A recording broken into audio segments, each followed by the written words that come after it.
dito sa pagkakadawit ng dalawang senador, no? Do you find the accusation itself credible? Kasi doon sa accusation ni Curly Discaya, wala naman siyang pinakitang ebidensya, di ba? Sabi niya, meron siyang ledger, pero napaka-selective, 2022 hanggang 2025 yata yung kanyang tinuturo. Okay?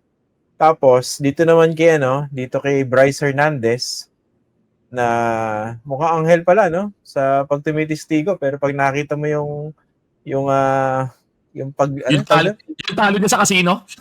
Oo, grabe, no? Pero may kasabihan nga na, three is the charm. Dahil 2 beses na nakulong si Jinggoy baka dito sa ikatlo, no, ay matuto na siya. No? Ang isang masasabi ko lang, mas maganda ang visual aids ni Bryce Hernandez. Ang tindi kaya nung picture nung pera na nakatambak dun sa desk. Grabe yun.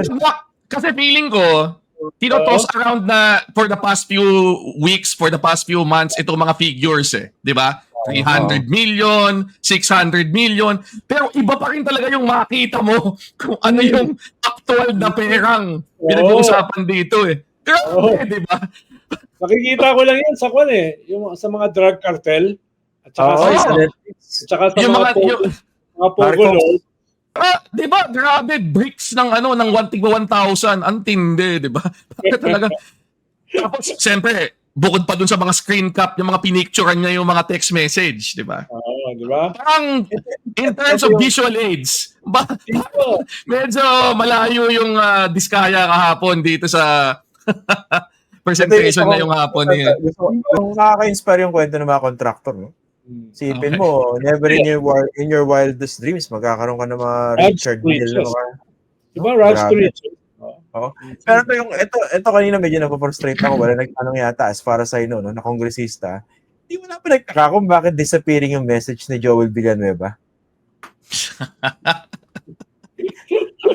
alam ko lang nagdi-disappearing message, yung parang pag Ronald Llamas, di ba? Merong gustong... Sasabihin ko sana, ito yung perfect na tao na tanungin tungkol sa kung kailan ka kailangan ng disappearing message. Ayan, nandito yung resource person natin. Mr. Llamas, kaya rin po ba ginagamit yung disappearing message feature? Para sa what you see is what you get. Diba usually pag ayaw mong mahuli? Bakit naman ayaw mong mahuli kung wala ka namang masamang ginagawa? Pero yung telling, di ba? Bakit disappearing yung message galing di umano kay Senator Joel Villanueva? Di ba? Kasi kung malinis naman yung intention mo, nagpa-follow up ka lang, again, this is not an indictment of Senator Joel, pero walang nagtanong doon sa mga kongresista kanina. Teka, bakit disappearing yung message? Baka naman gusto lang niya hindi cluttered yung kanyang inbox, kaya pinapa-disappear niya. Di ba? Ganun kasimple yung paliwanag. Ito pero yun mas maraming binigay na ebidensya aside from optics, di ba? Mas maraming binigay na detalye na pwedeng ebidensya siguro, tapos optics, etong si Bryce Hernandez compared to Curly. Kanina kasi si Curly medyo namimilipit bigla, no? Naging Curly yung mga sagot niya Kasi napaka-confident niya sa Senado dahil hindi ko sinasabing friendly, no? Hindi ko naman sinasabing sinusian siya. Pero, di ba, may mga smirk pa sila mag-asawa Hindi pong, medyo sarap nga ng kain Sarap nga ng kain Di ba, ni Sarah? Sarah pangalan ng asawa niya, di ba? Sarah, di ba? Tama. Yung problema pag medyo, siguro conflicted, for lack of a better term, yung mga nag-iimbestiga. Kanina parang, di ba sa Senado, pinapalinis yung sarili nila. Walang senador na involved. Kanina naman sa House, biglang pinasoften yung accusation against Speaker Romualdez at saka Zaldico. Parang, asaan natin sa mga to?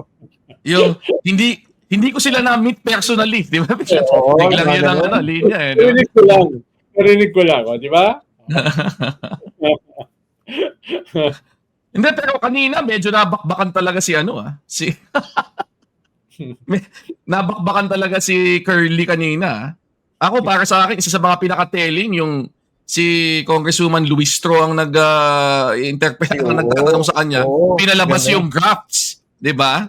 Kasi parang sinasabi niya na, hindi, nung panahon niya, nung Duterte administration, hindi kami nagbibigay, di ba? Yan yung pinapadyaryo ko lang. Kaya natatakot. Pero nung pinakita, doon tumaas yung kanyang kita, di ba? Laki nung spike up ng mga kita ng mga construction firms nila from 2016 to 2022. Tapos, hindi niya papaliwanag, di ba? Yun eh. At 2 to 3% lang yun, ha? 2 to 3%. Tama.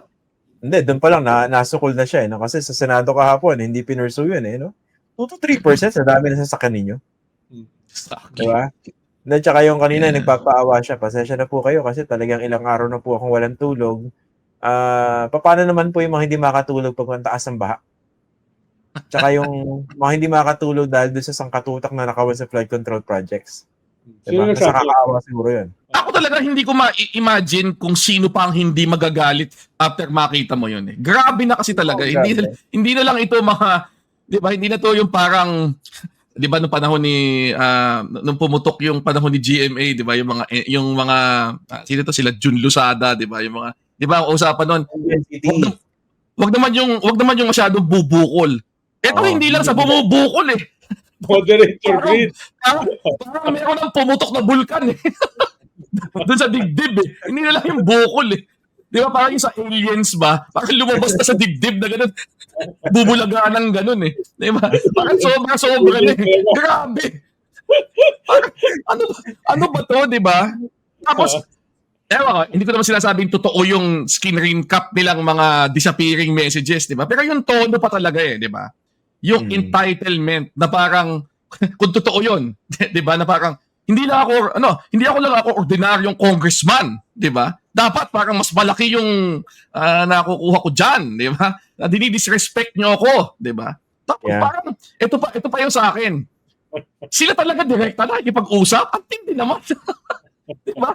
Para talagang wala nang takot, wala nang hiya, 'di ba? Yung impunity nga, yung lantaran ng ginagawa, 'di ba? Yung kinasabi nyo kanina, yung distribution ng pera, yung bilangan ng pera nangyayari mismo sa DPWH. Ano ba naman 'to, 'di ba? Pero grabe yung grabe yung self-righteousness ng mga nag-i-interrogate. Yung pala involved pala sila, 'di ba? Grabe, 'di ba? Pwede ba natin itanong kay Senator Edo yung basic question natin dito? Sen, saan kuweba ka ba nakatira? Pero ang hirap nun, hirap nun yung ganun self-righteous. Sa taong may konsensya, mahirap yon. Pero sa taong wala, hindi mahirap yon. O baka naman talagang sobra na nilang na-justify sa utak nila paulit-ulit na parang normal na. Naniniwala talaga sila na. Yung iba dyan, may mga active cases pa. Ng bribery, ng graft, ng plunder. No? May active cases, ha? Di ba?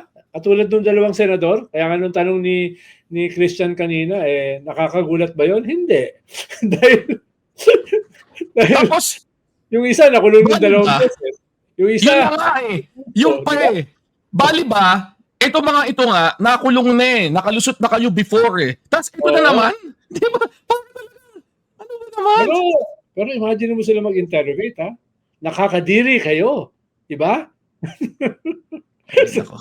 Ikaw pa nagsasabi, nakakadiri kayo. Ay, nako. Ewan ko. Iba. Talagang masarap katabi yung mga yun. Talagang mumukha ka masyadong santo eh.